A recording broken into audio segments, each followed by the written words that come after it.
Peter King back here on the show. How are you, Peter? Hey, Rich, how you doing? How would you answer that poll question? Most dangerous player in the league? Well, I would say Patrick Mahomes right now. But I think that anybody who says Khalil Mack or Aaron Donald has a good argument. It's just that if you touch the ball on every single offensive snap, I think it just allows you to be more dangerous and certainly significantly more productive than any defensive player can be in a game. Well, it's interesting. We're in obviously an overreaction business or a reaction business in the NFL more than any other sport. And it seems that the reaction in December is the one that's most serious because it's the one that could be the most indicative of a team's chances. That said, Nick Foles kind of blew that one up last year, and here he comes again on Sunday night, Peter, and that was your lead item of your column. What did you make of the Nick Foles performance and the viability for the Eagles right now? Well, I mean, it's probably too late for the Eagles, but they've got a chance. Obviously, they need to count on teams above them losing. So virtually impossible that they'll win the division with Dallas having Tampa and the Giants remaining and needing to lose both. But I think overall, Rich, Nick Foles is just one of those guys that's very hard in a in a scouting sense or in a in an analytic sense to basically say, yeah, we don't love this guy. He's okay, but you just want him on your team.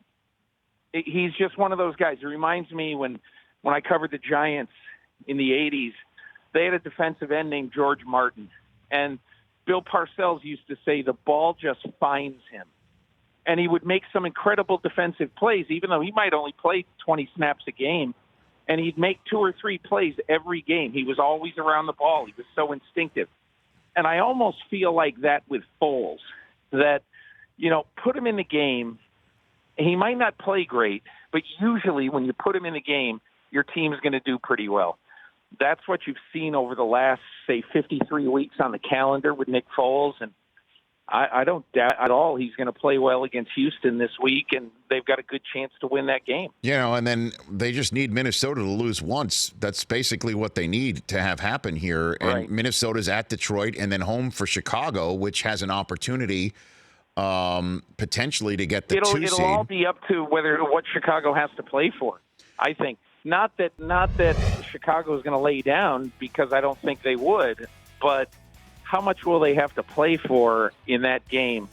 And if it's only the difference between possibly the 3rd and 4th seed, you wonder whether in that particular case, let's say Eddie Jackson is banged up and they want to make sure he's fully healthy for the playoffs.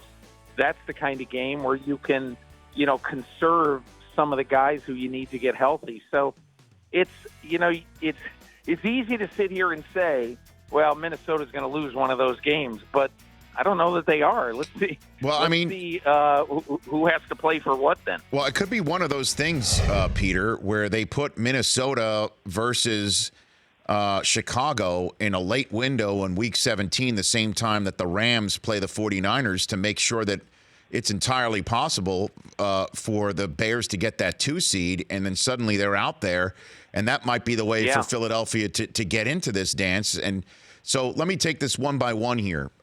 Nick Foles performs as well as he did on Sunday night. Let's say he continues to do that.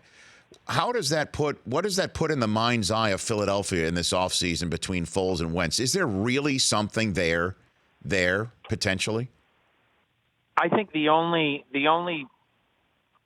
way that really matters, Rich, is if the doctors of the Philadelphia Eagles say to Jeff Lurie, Howie Roseman, Doug Peterson, if they say to him, hey, listen, we got some real questions long-term about Carson Wentz's back, or he's got some chronic knee condition. And I don't think either of those are the case, but I'm saying that the only way that I would change my plan if I were the Philadelphia Eagles is if my doctors told me we're not sure that Carson Wentz can stay healthy, or that Carson Wentz might have a chronic back issue or something like that.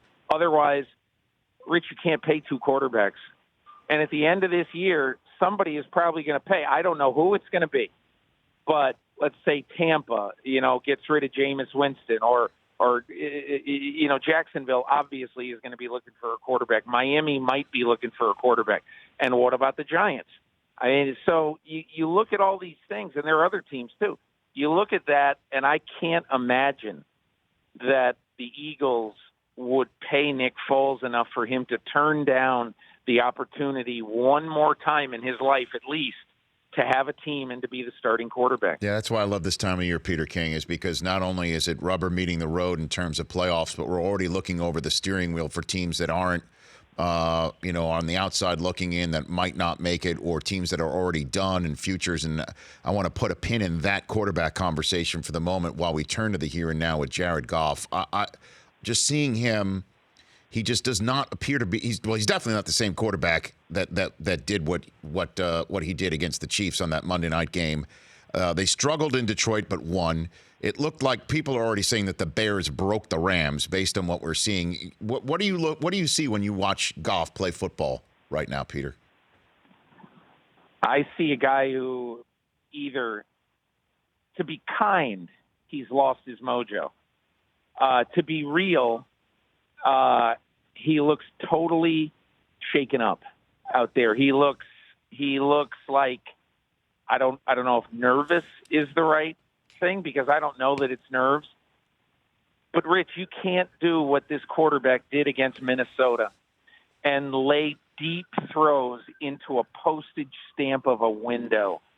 You can't see that and now look at what you're seeing and say that Goff will be fine. And that's why, Rich, listen, I stay up many times after the Sunday night game and after the Monday night game to watch NFL Network, because I want to see the press conferences.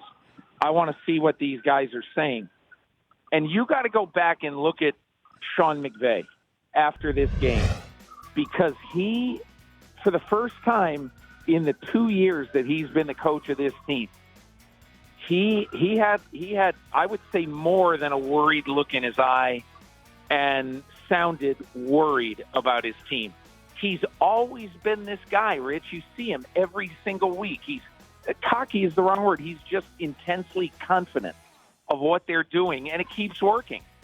If you don't have a quarterback that you can trust, his offense can't work, period. That's all there is to it. So I think this is a crucial. Everybody said, well, what team is in the most trouble? And obviously, you can look at a bunch of teams. The Patriots don't look good and all that. I get it. But the Rams, from where they were a month ago to today, that'd worry the crap out of me if I was Sean McVay. Peter King here on the Rich Eisen Show. Which is more likely, do you think, that the Chiefs don't get the 1 seed, Chargers do, or the Bears get the 2 seed and the Rams don't? What do you think? More likely that the Chiefs get the 1 seed. I mean, look, their biggest challenge is going to be going to Seattle and going into the Temple of Doom there on a very, very loud night. And the challenge is going to be for them to find a way to score enough to win that game. And that's the season right there, because, if they win that game, they're going to get the number 1 seed. And the Chargers don't have it easy, obviously, with the Ravens coming in. And the Ravens with this weird offense, running the ball 65% of the time or whatever it is. It's unbelievable in modern football, in winning. I mean, this in so many ways, Rich, has been the coolest season, because a month ago we said, well, that's it. Nobody's playing defense anymore. And then you get a team that changes quarterbacks, and they start running far more than they're passing. And then you start having 12-9 games with the Saints.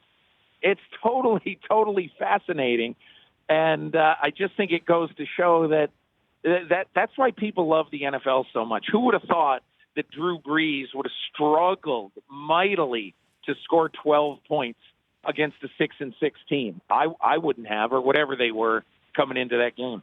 Peter King here on the Rich Eisen Show, and yeah, I'm going to give voice to that in my four down segment next hour. That's the most wide open season I've seen in a long time, Peter. I mean, you could really say 10, 12 teams have a shot at winning the Super Bowl if they catch fire right now. It really is totally well. The reason wide you open. can say that, Rich, is because the Patriots are mortal, and usually at this time of year, we're all saying, "Yeah, well, the Patriots are coming," and so there's one spot in the Super Bowl, but I don't think anybody can look at them right now and think with confidence that they're going to make it. Now, I will say one thing about the Patriots that I've read and I've heard and everything that Brady is done. It's all Brady, everything like that. I'll tell you what it is. It's the fact that in their in a game I wouldn't say they had to have, but they needed in Pittsburgh, Rob Gronkowski and Josh Gordon, who have been trending to be the two most important targets for Brady, catch 3 balls for 40 yards. Yeah, what happened? And that's utterly pathetic, quite honestly.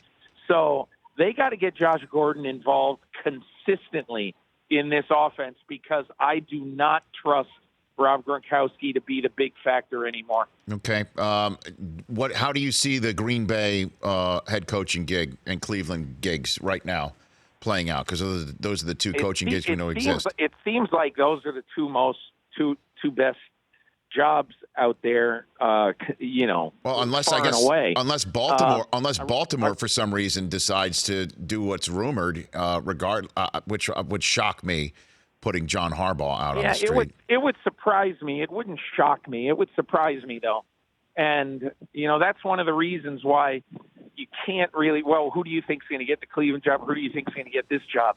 If Harbaugh's out there, I could see a bidding war for a premier coach. And I don't know exactly what that would entail, but I could see a couple of teams going nuts trying to get Harbaugh. I certainly would. The one thing I would say about these jobs is that, look, Hugh Jackson in 2.5 years won 3 games. In the last 6 weeks, the Browns have won 4. Yes. So the landscape has changed. And the one thing, and I do not mean to diss Greg Williams in any way, shape, or form. I don't. But to me, the biggest thing that's happened in Cleveland is that Freddie Kitchens, the new offensive coordinator, has thrown Baker Mayfield and that offense a lifeline. And when I look at that team right now, I want to watch every play of the Browns. Me too. They're the most compelling team in the NFL right now. I love it. Seriously, I turn them on every week, almost at the exclusion of everybody else. I'm totally fascinated with what's going on. They couldn't walk and chew gum for the last 5 years, and now look at them. So I think Cleveland. This is insane. I think Cleveland's the best job out there. And it's so insane to say that with Aaron Rodgers having 4 or 5 years left. How in the world couldn't you want that job over Cleveland?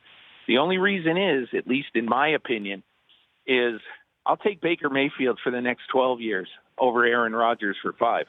Peter King here on the Rich Eisen Show. Let's revisit what we put a pin in, which is the quarterback market. You mentioned Foles. Obviously, it looks like Flacco is going to be out there as well. And then just the odd marriage between quarterbacks and teams. You look at the teams drafting in the top 10 right now, not many really desperately need a quarterback, with the exception of, remarkably, the Jaguars.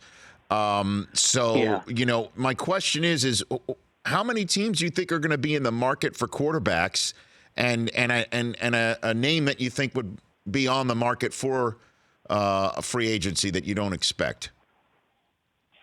Well, I think you ask a very interesting question about the Jaguars, because I think when you talk about coaches who could be in trouble, I don't know why Doug Marrone wouldn't be on that list. He's supposed to be the second coming of Tom Coughlin, Mr. Discipline. That has been one of the loosest ships, if not the loosest ship, in the NFL this year. And, the head coach is responsible for that. He's responsible for not being able to control Jalen Ramsey. And again, in the off season, when he says what he says to GQ, that's fine. But can't somebody in that organization, which is supposedly this disciplined organization, can't somebody in there say, "Shut up, you idiot"? Can anybody say that? And can it work? It just seems like the Jaguars. I would seriously consider whether Marrone is the guy to lead that team forward. That's just my thought. As far as the interesting players out there, I think the one interesting quarterback who will fascinate teams is Teddy Bridgewater. Yep. And I know that Sean Payton likes him a lot, and I know that he'd have a significant amount of interest out there, in part because I think people will look at him and say, here's one guy you don't have to pay $27 million to. That's sort of the way I think. That, in my opinion, I look at Bridgewater, and he's a fascinating player, but he's still unproven. And so I think he'd be the one X factor on the market. I mean, if you had your choice right now, Rich, tell me, who would you rather have? It's him. Would you rather have Teddy Bridgewater or Nick Foles? I'd have him in a heartbeat. And I was talking the other day, Peter, that if the Giants want to move on from Eli Manning, this is the guy to do it. And because him in the backfield with Saquon for years to come and throwing to Odell would make the Giants just as fascinating in my mind as the Browns. I'd love to see that stuff. But the point I would make is, I would think the money you'd have to pay on the market right now, you'd have to pay significantly more for Foles because of the Super Bowl thing, and because every time he comes in, he seems to get the job done, no matter how he looks. So I just think the quarterback market is really going to be interesting this offseason. Peter, one last one for you. The college coach name that you're hearing as a real, truly viable hire that would really think of coming, and that a league team would either throw a ton of money to make sure he comes, or would be just intrigued in? I have not heard of a soul out there. I would think that Lincoln Riley, but I've not heard of a soul out there who really wants to come, at least as of right now. And if Lincoln Riley is going to be that guy, he would have a lot of interest in the NFL. I think David Shaw, these are not the kind of jobs, even though, I mean, if I were either John Dorsey or Mark Murphy, Brian Gutekunst in Green Bay, I would make David Shaw say no to me, because he is a fascinating guy who knows the NFL exceedingly well. And I would make him say no to me. But if you're asking me, who's the NFL pretty sure is going to come from college to pro, if you ask him, I don't know of a guy. There's not an obvious guy this year. Peter, thanks for the time. As always, have a great holiday season if we don't talk before. Hey, thanks very much, Rich. Appreciate it. You bet. That's Peter King. The Rich Eisen Show, weekdays at noon Eastern on Audience.